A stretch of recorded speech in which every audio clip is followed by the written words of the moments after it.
Hello and welcome to the second episode of Not in My Backyard, the show that watches the news so you don't have to.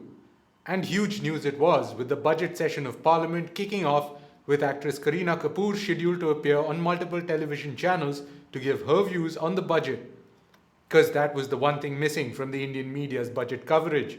Because the last time you watched the budget, I'm sure you were wondering, what would Bebo think of this budget? Meanwhile, the JNU controversy and the row over the suicide of Hyderabad Central University scholar Rohit Vemula took centre stage in the parliament this past week. Minister for Human Resources Development Smriti Irani delivered a memorable performance in the Lok Sabha, defending her ministry and the government's role in both instances in a fiery speech that left the opposition dumbfounded and was even tweeted by the Prime Minister himself. मेरा नाम स्मृति ईरानी है, चुनौती देती हूँ, मेरी जात क्या है बताकर देखिए. Or do I claim to be a victim of my circumstances and say that I am married to a micro-minority family? I am a woman, hence you disallow me to speak in this house. अपना कर्तव्य जिसका मैंने पालन किया उसके लिए मैं माफी नहीं मांगूंगी. जाइए जाइए मत सुनिए जवाब, क्योंकि आपकी इच्छा जवाब सुनने की थी ही नहीं. नियत में खोट थी आपकी, इसलिए पीठ दिखाकर जा रहे हैं आज. The media, of course, took it upon itself to attack the feisty, articulate minister who takes no blows lying down. Soon after her speech, various fact-checks claims were made against Irani's speech by the media publications and even by the family of Rohit Vemula, showing discrepancies in the account presented by Irani. But the real content of her speech, her passion, was completely ignored by most of these people.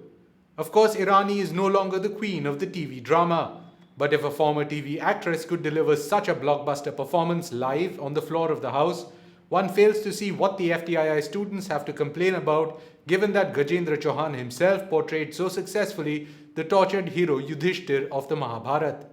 Now let's turn to the other JNU controversy that came up this past week, this involving revelations by BJP MLA from Rajasthan Gyandev Ahuja. Ahuja disclosed that in digging through the university's trash, the BJP had discovered 2,000 liquor bottles, 10,000 cigarette butts, and over 4,000 pieces of BDs, aside from over 3,000 used condoms and 500 used contraceptive injections, consumed daily by the 7,000 odd students of the JNU.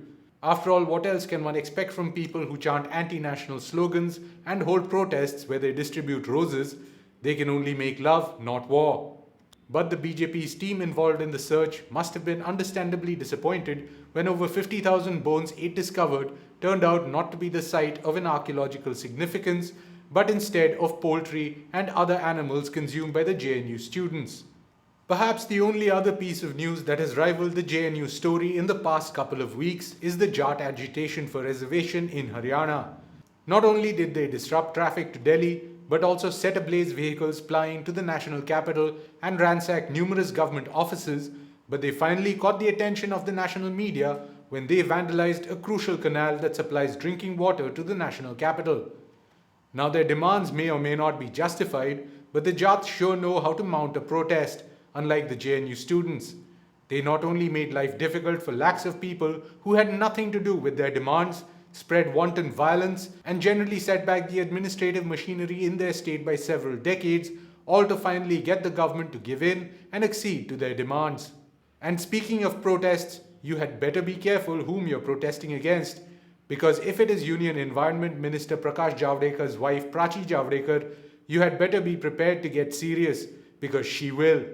Within half an hour of encountering a rude pet owner who was walking her two dogs in Pune's popular Vital Tekdi forest area, Prachi Javadekar let loose a battalion of forest guards who tracked down the offender and another owner of a golden retriever and fined them for walking the animals without leashes. This is one woman who certainly takes her husband's job seriously.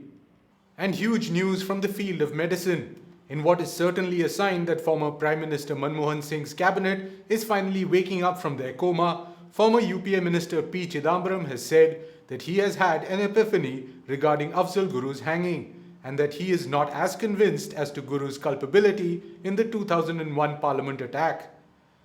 Chidambaram, who was the Union Home Minister from 2008 to 2012 when Guru's mercy plea was rejected, said that there were grave doubts in the extent of his involvement. Questions are now being raised over the timing of Chidambaram's epiphany, since the hanging is what sparked off the JNU row. But on the plus side, this clearly proves that there is hope that the coma that the Manmohan Singh government was in is not permanent.